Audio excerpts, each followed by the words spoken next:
start the next topic, conformational isomers. Topic शुरू करने से पहले हमें कॉन्फर्मेशन एंड कॉन्फ़िगरेशन में डिफरेंस पता होना चाहिए. हम ऑलरेडी कॉन्फ़िगरेशन टर्म कर चुके हैं एंड कॉन्फ़िगरेशनल आइसोमर्स भी कर चुके हैं. कॉन्फ़िगरेशनल आइसोमर्स हमारे सिस ट्रांस कंपाउंड्स में होते हैं और तुम कह सकते हैं इनको ज्योमेट्रिकल आइसोमर्स भी कहते हैं. इन कंपाउंड्स में हमारे पास C डबल बॉन्ड C होता है.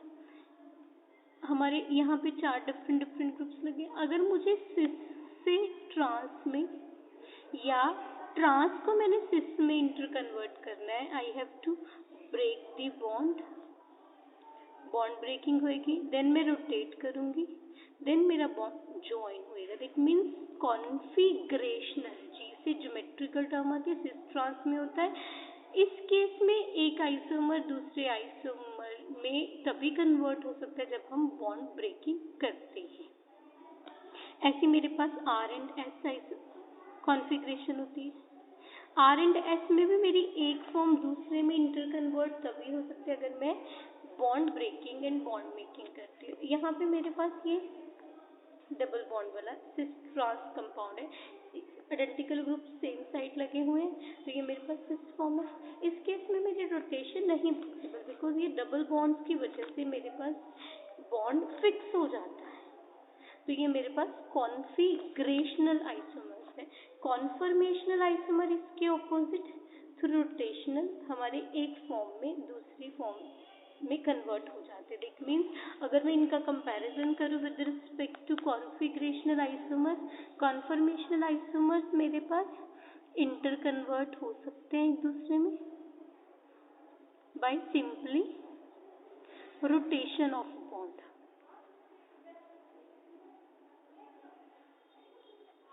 ये मेरे पास उन कंपाउंड्स में होते हैं जहाँ पे मेरे पास सिंगल बॉन्ड होता है. इस केस में सिंगल एंड डबल हो सकता है. डबल में मेरे पास सिस ट्रांस एग्जाम्पल है, सिंगल में R एंड S है. यहाँ पे मेरे पास सिंगल बॉन्ड एग्जाम्पल है. इस केस में ये एक दूसरे में. अब मेरे पास जब मैं किसी बॉन्ड की रोटेशन करती हूँ मेरे पास infinite number of structure possible है. इनफाइनाइट नंबर ऑफ स्ट्रक्चर्स या कॉन्फर्मेशन मेरी कैसे पॉसिबल है. सपोज मैंने यहाँ पे एक मॉलिक्यूल लिया. ये सेंटर वाले एटम मेरे कार्बन है, ये तीन दोनों पे हाइड्रोजन लगे रहते हैं. ये इथेन मॉलिक्यूल है. अगर आप इस एंगल से देखोगे ये हाइड्रोजन इसके पैरेलल, ये हाइड्रोजन इसके पैरेलल, ये हाइड्रोजन मेरी इसके पैरेलल. मैंने एक कार्बन को फिक्स रखा, दूसरी कार्बन को रोटेट करना शुरू करा. मेरे पास हल्की थोड़ी एंगल पे बहुत सारे स्ट्रक्चर्स पॉसिबल है. तो इस केस में मेरे पास इनफाइनाइट नंबर ऑफ कॉन्फर्मेशंस पॉसिबल है. तो मेरे पास इस केस में इनफाइनाइट नंबर ऑफ आइसोमर्स होते हैं. ये आइसोमर्स मेरे क्यों आ रहे हैं, अराइज हो रही है, फिनोमिना क्यों अराइज हो रहा है, because of rotation of molecule through single bond. तो ये जो मेरे पास डिफरेंट कॉन्फर्मेशंस आ रही हैं इनको मैं कॉन्फर्मेशनल आइसोमर्स कहती हूँ. ये क्यों पॉसिबल है, बिकॉज सिंगल बॉन्ड में हमारे पास फ्री रोटेशन पॉसिबल है. तो हमारे पास कॉन्फर्मेशनल आइसोमर्स में एक फॉर्म दूसरे फॉर्म में इंटर कन्वर्ट हो जाते हैं because of rotation of single bonds. Configurational isomers में हमारे पास एक फॉर्म दूसरी फॉर्म में इंटर कन्वर्ट नहीं होती अनलेस हम बॉन्ड ब्रेकिंग बॉन्ड मेकिंग नहीं करते. तो ये हमारे पास कॉन्फर्मेशनल आइसोमर थे. ये हमने इथेन एग्जाम्पल है. इथेन के केस में हम अभी डिस्कस करेंगे. यहाँ पे मेरे पास फुली एक्लिप्स्ड कॉन्फर्मेशन है. Fully eclipsed means all atom all bonds are parallel to each other. दूसरी हमारे पास एंटी कॉन्फर्मेशन बनती है. उस केस में अगर मैं ये वाला बॉन्ड देखूं मेरे पास ये वाला डाइहेड्रल एंगल होता है. हम ये अज्यूम करें ना ये बिल्कुल पॉइंटेड हो तो ये मेरे पास इस हाइड्रोजन का 180 एंगल है. तो ये मेरे डाइहेड्रल एंगल 180 डिग्री होता है. ये मेरी एंटी कॉन्फर्मेशन होती है. जब मेरे पास डाइहेड्रल एंगल दोनों हाइड्रोजन के बीच में 0 डिग्री हो ना angle, dihedral angle through plane होता है डिफरेंट प्लेन्स में. तो उस केस में मेरे पास मैक्सिमम रिपल्शन होंगे बिकॉज इनका इलेक्ट्रॉन क्लाउड आपस में इंटरफेयर कर रहा होगा. ये कॉन्फर्मेशन करने से पहले हम रिप्रेजेंटेशन देखते हैं. जो डिफरेंट हमारे पास कॉन्फर्मेशंस आती हैं उनको हम कैसे रिप्रेजेंट करते हैं. We have 2 ways. One is sawhorse formula. साहोस फॉर्मूले में हम यहाँ पे दिखा रहे हैं ना, ये bond carbon carbon bond, carbon carbon bond हम इंक्लाइंड लाइन से दिखाते हैं, like this। ये मैंने ऐसे दिखा दिया, थोड़ी सी इंक्लाइंड लाइन है। ये 3 हाइड्रोजन मेरी ऐसे हो जाएंगी, दूसरी 3 मेरी ऐसे हो जाएंगी। तो ये मेरे पास साहोस प्रोजेक्शन है। इस केस में अगर ये मेरे पैरेलल आते हैं तो मेरे पास इक्लिप्स आ जाती है, और अगर मेरे पास एंटी आते हैं, ये मेरे पास इक्लिप्स होगी, एंटी में मेरे पास वैसे ही ड्रॉ कर दिया हमने इंक्लाइंड लाइन, एक हम वैसे दिखा देते, दूसरा हम ऑपोजिट साइड दिखा देते। तो ये मेरे पास एंटी कॉन्फर्मेशन होगी, इक्लिप्स होगी, एंटी, ये एंटी होगी, और इसको हम स्टैगर्ड भी बोल देते हैं। तो न्यूमैन साहोस फॉर्मूले के अकॉर्डिंग हम इंक्लाइंड लाइन, जो हमारे पास राइट हैंड वाली साइड है वो थोड़ा अप साइड और ये थोड़ा नीचे हो गया, और 3 एटम्स हम उन पे दिखा देते, 3 बॉन्ड। दूसरी हमारे पास representation Newman projection. Newman projection में हम जो बीच का बॉन्ड है उसको एज ए पॉइंट दिखाते हैं। ये मेरे पास इथेन है, ये वाले बीच वाले बॉन्ड को हमने पॉइंट दिखा दिया। फर्स्ट वाली हाइड्रोजन हम with the help of dot दिखाते हैं, पीछे वाली hydrogen carbon as a dot, पीछे वाली कार्बन हम एज अ सर्कल दिखाते हैं। इस वाली पे 3 हाइड्रोजन लगे हुए हैं, हमने ऐसे दिखा दिया। इस वाली पे भी 3 हाइड्रोजन लगे हुए हैं, हमने ऐसे दिखा दिया। ये मेरे पास कौन सी कॉन्फर्मेशन आ गया? एक्लिप्स्ड, क्योंकि सभी का इलेक्ट्रॉन क्लाउड पैरेलल है। एंटी या स्टैगर्ड के केस में हम कैसे दिखाएंगे? फर्स्ट वाली कार्बन डॉट, पीछे वाली कार्बन सर्कल। फर्स्ट वाली कार्बन सपोज मैंने ऐसे दिखा दी, सिक्की पीछे वाली कार्बन पे मेरे पास हाइड्रोजन एंटी इसमें लगे हुए हैं, तो ये मेरे पास एंटी होगी और स्टैगर्ड होगी। तो ये हमारी रिप्रेजेंटेशन है न्यूमैन प्रोजेक्शन के अकॉर्डिंग। देन उसके बाद हमारे पास है सबसे सिंपल एग्जांपल, हमारे पास इथेन मॉलिक्यूल आता है। अगर मैं इथेन मॉलिक्यूल को न्यूमैन प्रोजेक्शन के अकॉर्डिंग ड्रॉ करूं, मेरे पास जब डाईहेड्रल एंगल 0 डिग्री है, ये मेरा डाईहेड्रल एंगल 0 डिग्री है ना, दोनों हाइड्रोजन, सभी हाइड्रोजन एक दूसरे के पैरेलल है, डाईहेड्रल एंगल 0 डिग्री हो गया, और मेरे पास एक्लिप्स होगी। एक्लिप्स में आप देखोगे ये वाला इलेक्ट्रॉन क्लाउड इस इलेक्ट्रॉन क्लाउड को रिपेल करेगा, सिमिलरली ये वाला और इस हाइड्रोजन का इसका। दैट मीन्स मेरे पास जब एक्लिप्स्ड कॉन्फर्मेशन होती है, मेरी हाइड्रोजन पैरेलल होती हैं, तो मेरे पास रिपल्शन आ जाती है। तो मेरे पास फर्स्ट मॉलिक्यूल इथेन है। इथेन के केस में मेरे पास जब डाईहेड्रल एंगल 0 डिग्री है, 0 डिग्री, मेरे पास फुली इक्लिप्स्ड कॉन्फर्मेशन बनेगी। फुली इक्लिप्स्ड या तुम इक्लिप्स्ड कह लोगे। हम उसके बाद मॉलिक्यूल को 60 पे रोटेट कर रहे हैं। जब मैंने मॉलिक्यूल को, एक कार्बन को मैंने फिक्स रख लिया, दूसरी कार्बन को मैंने 60 पे रोटेट करा, ये डाईहेड्रल एंगल 0 था, 60 पे रोटेट करा, तो मेरे पास एंटी आ गई, स्टैगर्ड कॉन्फर्मेशन आ गई। तो मेरे पास उसके बाद क्या बना?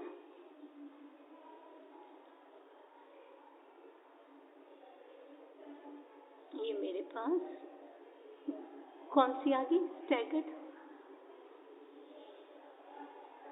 अगेन मैंने एंगल 60 डिग्री कर, ये इसके पैरेलल आ जाएगी, दोनों में हाइड्रोजन एटम है, तो मेरे पास इस केस में अगेन जब 60 पे रोटेट करा, मेरे पास इक्लिप्स आ गई। फिर मैंने 60 डिग्री पे रोटेट करा, इसको फिर 60 पे रोटेट करा, अगेन मेरे पास एंटी आ गई। देन मैंने 60 डिग्री पे रोटेट करा, फिर मेरे पास इक्लिप्स आ गई।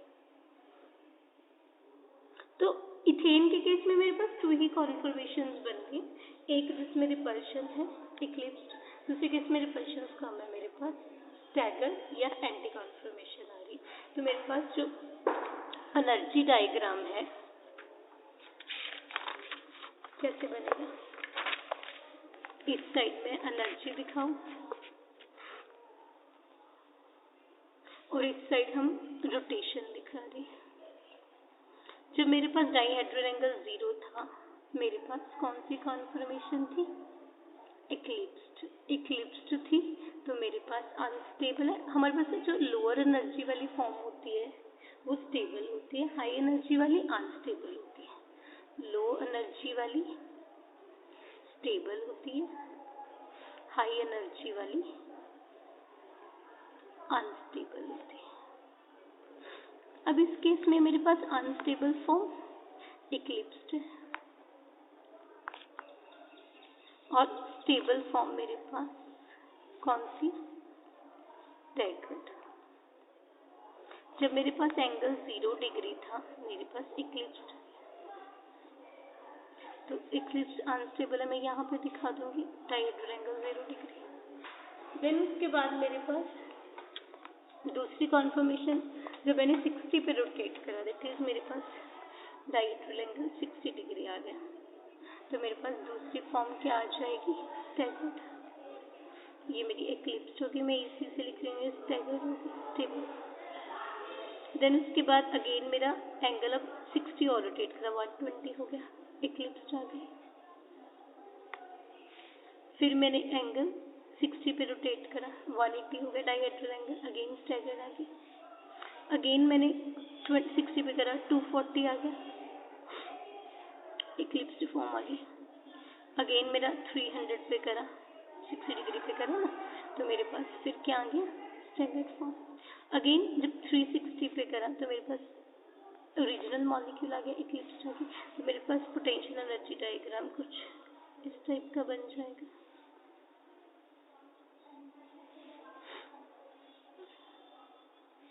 अब मेरे पास स्टेबल फॉर्म कौन सी है?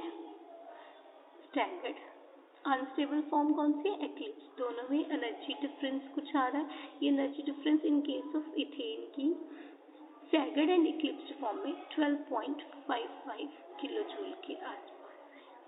और रूम टेम्परेचर पे मॉलिक्यूल्स के पास काइनेटिक एनर्जी होती है, मॉलिक्यूल्स में कलेयन होते रहते हैं, तो मॉलिक्यूल्स को रूम टेम्परेचर पे सफिशिएंट एनर्जी मिल जाती है। मेरी जो इक्लिप्स्ड फॉर्म है इंटरकन्वर्ट होती रहती है स्टैगर्ड फॉर्म। नंबर स्टैगर्ड का हमेशा ज़्यादा होगा एज कम्पेयर टू इक्लिप्स, क्योंकि वो स्टेबल है, बट वो एक दूसरे में इंटरकन्वर्ट होती रहती है। तो ये मेरे पास इथेन के केस में डिफरेंट फॉर्म्स थी। देन उसके बाद हमारे पास प्रोपेन आ जाता है। प्रोपेन के केस में मेरे पास यहाँ पे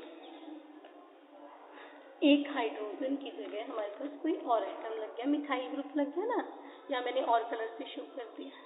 अब इस केस में मेरे पास क्या कन्फर्मेशन बन रही है? ये मेरी इक्लिप्स्ड होगी। देन उसके बाद मेरे पास गॉश कह लो या आप एंटी ही कहो इस केस में। अगेन दूसरी हाइड्रोजन इज रेड के, तो मेरे पास यहाँ पे भी अगेन 2 कॉन्फर्मेशन बन रही है। One is eclipsed, second is जब मेरे पास एंटी आ जाती है, स्टैगर्ड आ जाती है। बस फर्क ये रहेगा, पहले मेरी ये हाइड्रोजन इक्लिप्स्ड में थी, फिर अगले वाली हाइड्रोजन आ जाएगी, फिर उससे अगले वाली आएगी। अगर मैं इस मॉलिक्यूल को 360 पे रोटेट करूँगी, 60-60 करके, मेरे पास अगेन इस केस में भी 2 कन्फर्मेशन पॉसिबल है। वन इज इक्लिप्स्ड, फिर मेरे पास एंटी आ गई, फिर इक्लिप्स्ड आ गई, फिर एंटी आ गई, फिर इक्लिप्स्ड आ गई, फिर एंटी आ गई। तो मेरे पास इस केस में, इथेन वाले केस में एंड प्रोपेन वाले केस में अगेन 2 ही टाइप की कॉन्फर्मेशन है, eclipsed and staggered. Newman projection के अकॉर्डिंग हम स्टैगर्ड एंड इक्लिप्स्ड को कैसे रिप्रेजेंट कर सकते हैं? फर्स्ट एटम को हम ऐसे दिखा रहे, सेकेंड एटम को हम सर्कल से दिखा रहे, कार्बन को।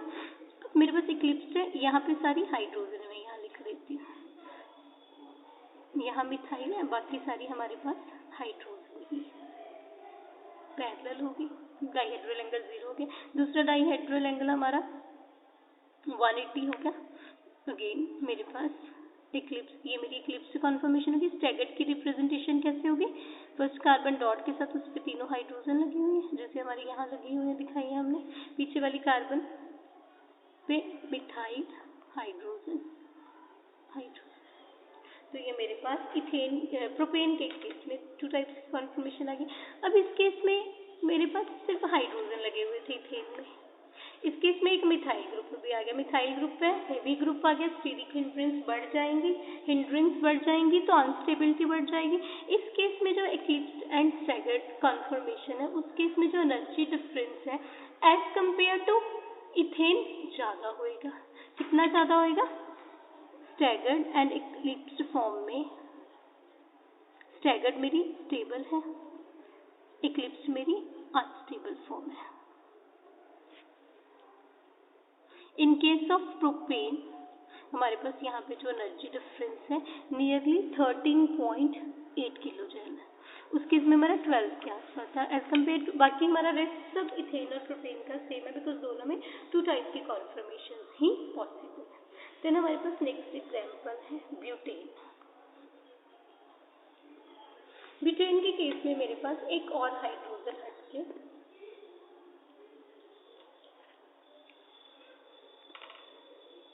मिथाइल ग्रुप लग गया, मेरे पास ये मॉलिक्यूल हो गया ना ब्यूटेन। अब इस केस में जो मेरे पास इक्लिप्स्ड कॉन्फॉर्मेशन है डाइहेड्रल एंगल, ये मेरी फुली इक्लिप्स्ड है। जब मेरे पास दोनों मिथाइल ग्रुप एक दूसरे के पैरेलल है, मेरे पास फुली इक्लिप्स्ड कॉन्फॉर्मेशन है। नेक्स्ट है 60 डिग्री पे रोटेट करा, ये मेरी गॉश कॉन्फॉर्मेशन है, दोनों मिथाइल ग्रुप्स में 60 डिग्री एंगल है। ये मेरे पास पार्शली इक्लिप्स्ड फॉर्म है बिकॉज अब मेरी कार्बन एंड हाइड्रोजन का इलेक्ट्रॉन क्लाउड पैर किया। देन उसके बाद मेरे पास दोनों मिथाइल ग्रुप में डाइहेड्रल एंगल 180 डिग्री हो गया, ये मेरी एंटी फॉर्म है। अगेन उसके बाद मेरे पास पार्शली इक्लिप्स्ड है, देन उसके बाद मेरे पास अगेन गॉश है, देन उसके बाद अगेन मेरे पास ओरिजिनल मॉलिक्यूल आ गया फुली इक्लिप्स्ड। तो in case of butane we have 4 conformations possible. कौन कौन सी अब हम ड्रॉ कर सकते हैं? हम डाइहेड्रल एंगल 0 से शुरू करेंगे। डाइहेड्रल एंगल 0 की रिप्रेजेंटेशन यहाँ पे मेरे पास मिथाइल ग्रुप है, मिथाइल ग्रुप को हम रेड से दिखा रहे हैं। ये पीछे वाली कार्बन होगी, यहाँ पे तीनों हाइड्रोजन लगे हुए हैं, सॉरी एक हमारे पास यहाँ पे मिथाइल ग्रुप आ गया। पीछे वाली कार्बन का हमारे पास यहाँ पे मिथाइल ग्रुप आ गया, यहाँ पे हाइड्रोजन आ गया। ये मेरे पास फुली इक्लिप्स्ड फॉर्म है। फुली इक्लिप्स्ड में दोनों मिथाइल का इलेक्ट्रॉन क्लाउड पैरेलल है, हाईली अनस्टेबल होगी। कब? जब मेरे पास डाइहेड्रल एंगल 0 डिग्री है। मेरे मॉलिक्यूल में एक कार्बन को फिक्स रखा, दूसरी कार्बन को 60 डिग्री पे रोटेट करा, ये मैंने ऐसे दिखा दिया। अब इस केस में मेरे पास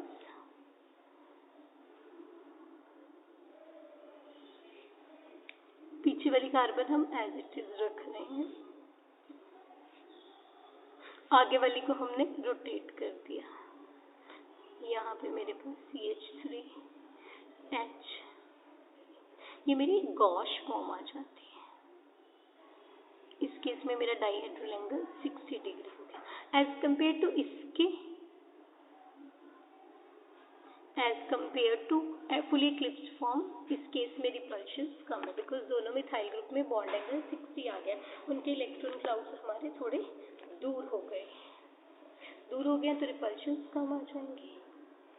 देन उसके बाद अगेन हमने रोटेट करा 60 पे, बॉन्ड एंगल मेरा 120 आ गया ना दोनों मिथाइल ग्रुप्स में। उसकी हम रिप्रेजेंटेशन कैसे करेंगे? पीछे वाली कार्बन हमारी 6 ही है, उसमें हमारा मिथाइल हाइड्रोजन एंड हाइड्रोजन लगे हुए हैं। आगे वाली कार्बन पे हमारे पास methyl hydrogen and hydrogen group लगे हुए हैं। तो ये मेरे पास पार्शली इक्लिप्स्ड फॉर्म हो गई।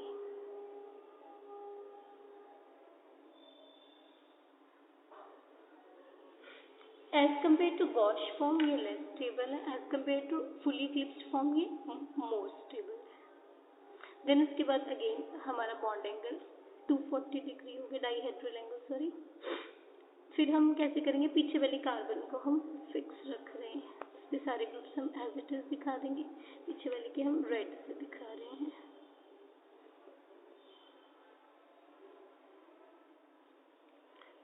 यहाँ पे मेरे पास सॉरी एंगल 120 के बाद एंगल 180 हो गया हमारे पास, यहाँ पे 180 हो गया। ये मेरे पास एंटी फॉर्म होगी, मिथाइल ग्रुप, हाइड्रोजन ग्रुप, ये मेरी स्टेबल फॉर्म होगी, एंटी होगी, डाइहेड्रल एंगल हमारा 180 डिग्री। देन उसके बाद हमने मॉलिक्यूल को फिर 60 पे रोटेट करा, अब मेरे पास डाइहेड्रल एंगल 240 डिग्री हो जाएगा। जब हमने इस मॉलिक्यूल को करा 240 पे, तो मेरे पास यहाँ पे कौन सी फॉर्म आ जाएगी, ये वाली। 240 पे रोटेट करा, हमारे पास एंटी फॉर्म थी ना, एंटी के बाद अगेन हमारे पास कौन सी फॉर्म आ गई, ये वाली हमारी चेंज हो रही है ना, पार्शियली इक्लिप्स्ड फॉर्म आ जाएगी हमारे पास। देखिए आगे वाली कार्बन हम डॉट से दिखा रहे हैं, CH3H, पीछे वाली कार्बन हमारे पास फिक्सी, अगेन हमारे पास पार्शियली इक्लिप्स्ड फॉर्म आ गई।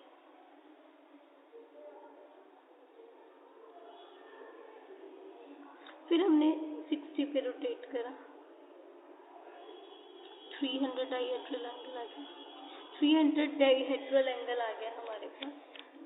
अगेन हमारे पास यहाँ पे गॉश फॉर्म आ जाएगी, गॉश फॉर्म आ गई। आगे वाली कार्बन को हमने, ये हमारी सॉरी पीछे वाली कार्बन होगी, या मैं आगे वाली पहले रिप्रेजेंट कर रही हूँ। यहाँ पे CH3, पीछे वाली हमारे पास ये वाली थी CH3H, और आगे वाली के हाइड्रोजन हमारे पास ऐसे आ जाएंगे। अगेन हमारे पास यहाँ पे गॉश फॉर्म आ गई, डाइहेड्रल एंगल 3। तो हमारे पास इस केस में फिर मैंने 60 पे रोटेट करा, तो मेरे पास डाइहेड्रल एंगल 0 आ गया। मेरे पास अगेन फुली इक्लिप्स्ड कॉन्फर्मेशन आ जाएगी। तो इस केस में मेरे पास 4 कॉन्फर्मेशन पॉसिबल है, fully eclipsed, gosh, partially eclipsed, anti. कैसे हम रिप्रेजेंट करेंगे, ये मेरे पास फुली इक्लिप्स्ड फॉर्म आ रही है, देन गॉश आ गई, ये मेरी पार्शियली इक्लिप्स्ड फॉर्म आ गई, देन उसके बाद मेरे पास एंटी आ गई, अगेन पार्शियली इक्लिप्स्ड आ गई, अगेन गॉश आ गई, और ओरिजिनल मॉलिक्यूल आ गया। तो इस केस में मेरे 4 कॉन्फर्मेशन पॉसिबल है। वो 4 कॉन्फर्मेशन हम एनर्जी डायग्राम में दिखा सकते हैं। अब इन सब में मेरे पास मैक्सिमम रिपल्शन अनस्टेबल फॉर्म, जो पाई इलेक्ट्रॉन क्लाउड पास में है, दैट मीन्स मेरे पास fully eclipsed form highly unstable है, एंड हाईली स्टेबल फॉर्म मेरे पास एंटी फॉर्म है। जो मेरे पास फुली इक्लिप्स्ड एंड गॉश है, फुली इक्लिप्स्ड, पार्शियली के बाद फुली इक्लिप्स्ड होगी स्टेबल, देन उसके बाद गॉश होगी, एंड जो मेरी सबसे स्टेबल है एंटी फॉर्म हो जाएगी। तो एनर्जी प्रोफाइल डायग्राम अगर हम ड्रॉ करें, यहाँ पे मेरे पास एनर्जी थी, यहाँ पे डाइहेड्रल एंगल 0 डिग्री से हम शुरू करें। डाइहेड्रल एंगल 0 डिग्री मेरे पास फुली इक्लिप्स्ड फॉर्म है, फुली इक्लिप्स्ड फॉर्म है, हाईली अनस्टेबल है। मैंने यहाँ पे इसको फुली इक्लिप्स्ड लिख रही हूँ FE से।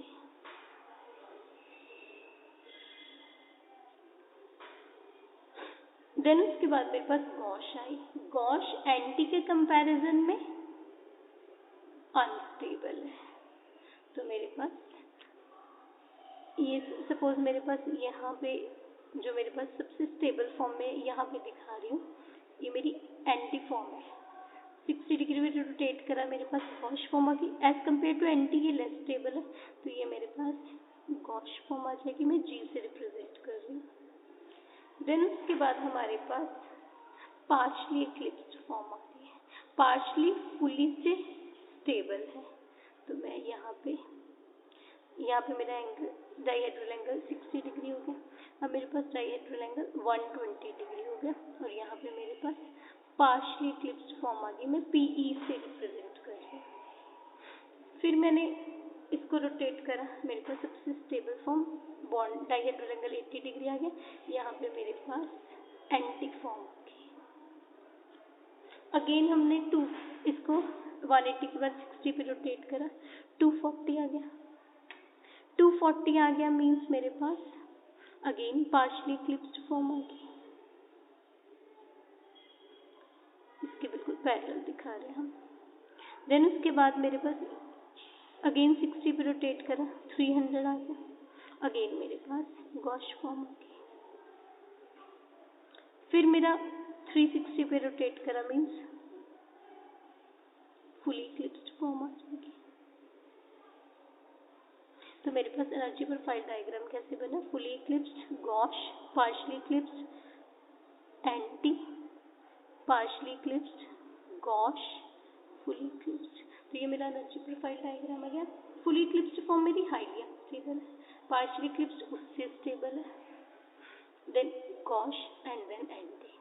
तो अब मेरे पास जो एनर्जी डिफरेंस है most stable anti and partially एक जो हमारी फुली इक्लिप्स्ड फॉर्म है वो हमारे पास एनर्जी डिफरेंस है इन दोनों का 18.4 किलो जूल। देन उसके बाद हमारे पास है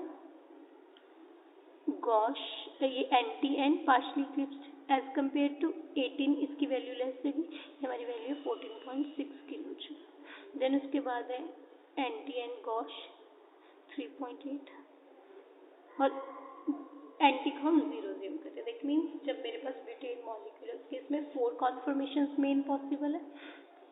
मोस्ट स्टेबल मेरे पास एंटी फॉर्म है, अनस्टेबल मेरे पास फुली इक्लिप्स्ड फॉर्म है। गॉश एंड पार्शली इक्लिप्स्ड में गॉश स्टेबल है एंड पार्शली इक्लिप्स्ड फॉर्म मेरी as compare to gauche unstable. तो इस केस में हमारे पास ये चारों स्ट्रक्चर्स आ जाएंगे। अगर अब मैं स्ट्रक्चर्स देखूं, मेरे पास जब ये वाली गॉश आ रही है और ये वाली गॉश आ रही है, ये मुझे मिरर इमेज फील हो रही है। तो दैट मीन्स ये वाली दोनों गॉश आपस में, ये मेरी सपोज 1, ये मेरी 2, ये मेरी 3 होगी, ये मेरी 4, ये 5 एंड ये 6 होगी। ये वाली गॉश दैट इज 2 एंड 6 आपस में मिरर इमेज है। मिरर इमेज है तो ये आपस में एनाइंशोमर्स होंगे। हमने पढ़ा ना कि एनाइंशोमर्स एक दूसरे की मिरर इमेज होते हैं, non super imposable mirror image. तो इस तरह हम इन स्ट्रक्चर्स के बारे में प्रेडिक्ट कर सकते हैं। हमारे पास स्टेबिलिटी ऑर्डर क्या है, हमने एनर्जी की टर्म में भी कर लिया। हमारे पास सबसे स्टेबल फॉर्म एंटी फॉर्म है, देन उसके बाद गॉश फॉर्म है, देन उसके बाद हमारी पार्शली इक्लिप्स्ड फॉर्म है,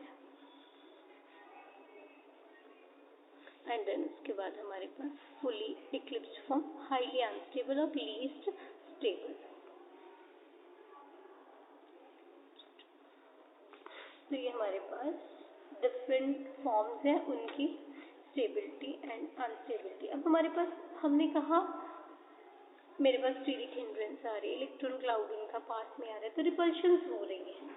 तो इन टर्म्स को, इन स्ट्रेन्स को हम क्या क्या नेम देते हैं? जो हमारे पास फैक्टर्स हैं किसी भी मॉलिक्यूल की कॉन्फर्मेशनल, किसी भी कॉन्फर्मेशन की स्टेबिलिटी को अफेक्ट करते हैं। सबसे पहले हमारे पास आता है टॉर्शनल स्ट्रेन। टॉर्शनल स्ट्रेन हमारे पास इलेक्ट्रॉन क्लाउड्स की वजह से आता है। हमारे पास क्या है? Repulsive interaction between electron clouds, repulsive interaction between electron clouds of the molecule। कैसे हम देखते हैं?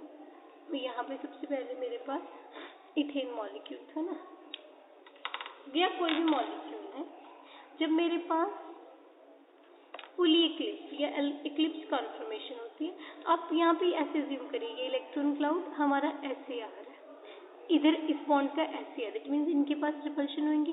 जब मेरे पास गॉश या एंटी फॉर्म आ जाते हैं, ये इलेक्ट्रॉन क्लाउड थोड़ा दूर हो गया ना, इसका इलेक्ट्रॉन क्लाउड इधर है, इसका इधर है, तो मेरे पास रिपल्शन कम होगी। तो जो मेरे पास टॉर्शनल स्ट्रेन है बिकॉज ऑफ इलेक्ट्रॉन क्लाउड की वजह से आता है। जब मेरे पास मिथाइल ग्रुप थे इंस्टेड ऑफ हाइड्रोजन, जब हमने ब्यूटेन की एग्जांपल करी, तो उस केस में हमारे पास 4 कॉन्फॉर्मेशन पॉसिबल थी। हमारी जो फुली इक्लिप्स्ड फॉर्म है, मिथाइल ग्रुप बड़ा हो गया, इलेक्ट्रॉन क्लाउड उतना बड़ा हो गया, सिमिलरली यहाँ पे बड़ा हो गया, तो रिपल्शन ज़्यादा हो गई। जो मेरे पास पार्शली इक्लिप्स्ड फॉर्म थी, एक मिथाइल एक hydrogen, as compare to fully eclipsed form stability ज़्यादा हो गई। तो जो मेरे पास repulsive interaction because of electron clouds आती है, वो मेरे पास टॉर्शनल स्ट्रेन होती है। जब मेरे पास इथेन मॉलिक्यूल था, उस केस में स्टैगर्ड एंड इक्लिप्स्ड के केस में एनर्जी डिफरेंस हमारा 12 समथिंग था। जब प्रोपेन आया, उस केस में मेरी स्टैगर्ड फॉर्म एंड इक्लिप्स्ड के केस में एनर्जी डिफरेंस हमारा 13 समथिंग आ गया। ऐसे ही जब मेरे पास ब्यूटेन आया, ब्यूटेन के केस में मेरे पास स्टैगर्ड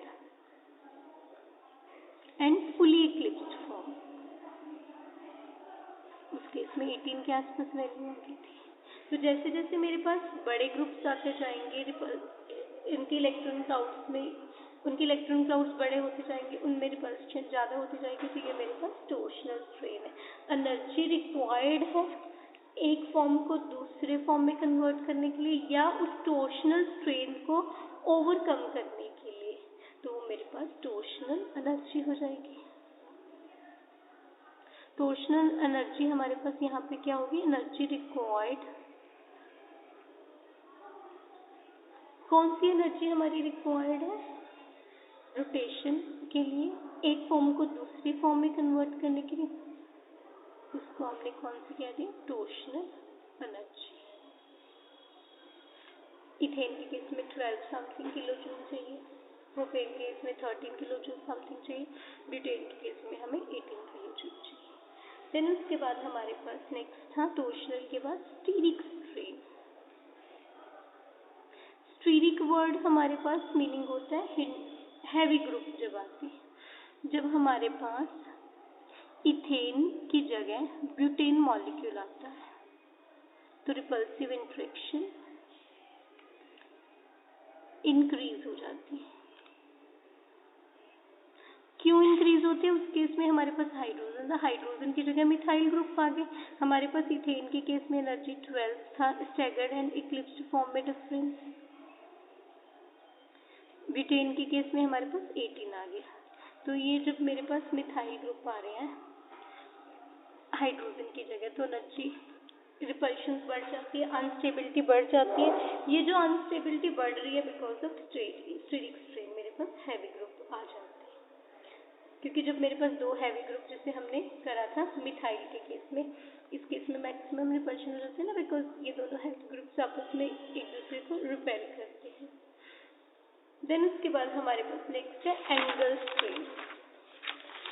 एंगल स्ट्रेन टर्म का मीनिंग है strain in the molecule due to angle. ये अब हम कैसे देख सकते हैं, जब हमारे पास प्रोपेन मॉलिक्यूल होता है, प्रोपेन के केस में साइक्लोप्रोपेन हम ऐसे ड्रॉ करते हैं, बॉन्ड एंगल 60 डिग्री, ब्यूटेन के केस में 90 डिग्री, साइक्लोपेंटेन के केस में 108 डिग्री। हमारा जो कार्बन का टेट्राहेड्रल एंगल है वो हमारा 109.25 होता है, 28 सॉरी। जितनी टेट्राहेड्रल से डेविएशन होगी, more is the deviation from tetrahedral angle of carbon,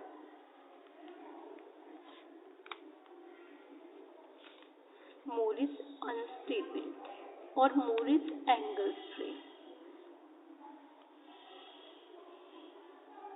or more is instability।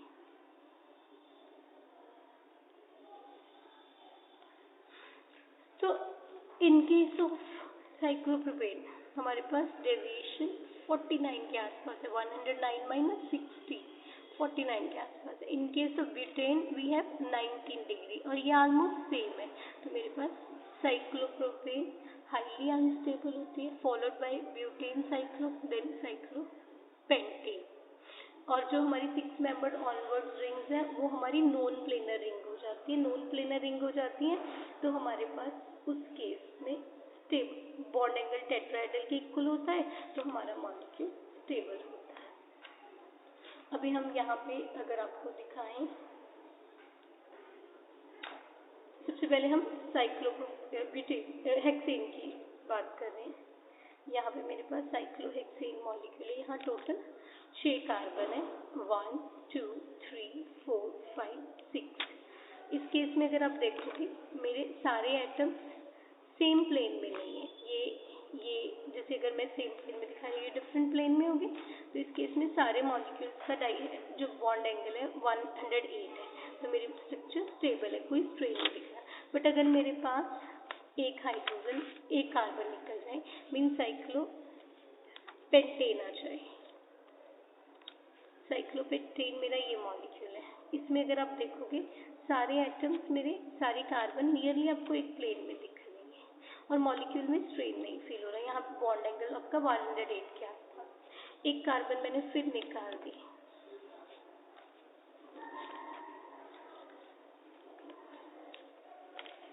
ये मेरा साइक्लोब्यूटेन मॉलिक्यूल है। आप देखोगे ना ये बॉन्ड मुझे हल्के से कर्व फील हो रहे हैं, मीन्स एंगल स्ट्रेन आना शुरू हो गया। यहाँ पे 90 degree angle as compare to tetrahedral. ये भी मॉलिक्यूल मेरा प्लेनर है, सारे एटम्स कार्बन सेम प्लेन में सेम सरफेस पे अगर आप देखो। देन उसके बाद मेरे पास साइक्लोप्रोपेन मॉलिक्यूल है। एक कार्बन मैं और निकाल देती हूँ,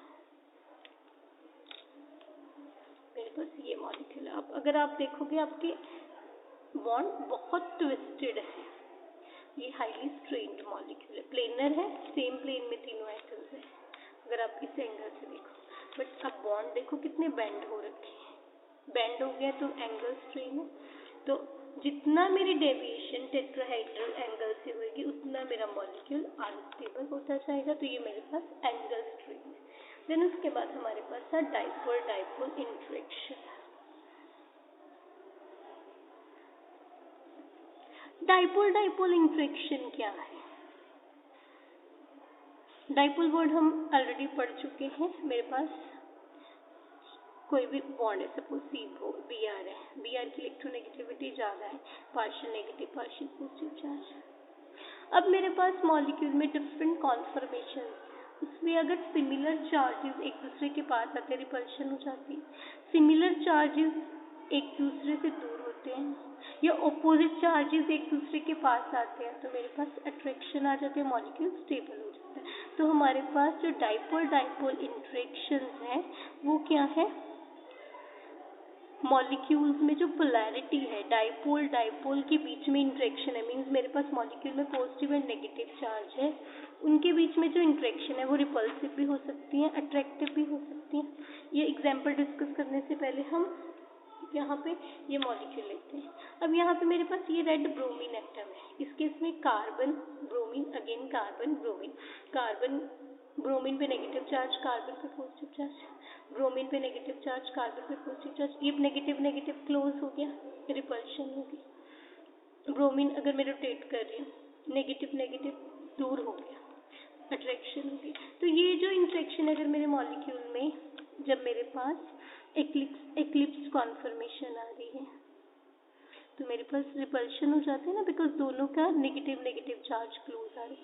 स्टैगर्ड आ रही है, मेरे पास अट्रैक्शन हो रही है। क्यों हो रही है? Because of dipoles in the molecule. इस टाइप के इंटरेक्शन को हम क्या कह देते हैं?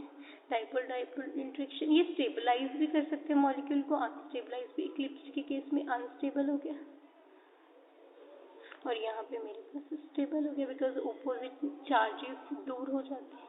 तो ये मेरे पास मॉलिक्यूल्स में डिफरेंट स्ट्रेन्स है, एंगल स्ट्रेन हो गया, स्टीरिक स्ट्रेन हो गया, टोर्शनल स्ट्रेन हो गया एंड डाइपोल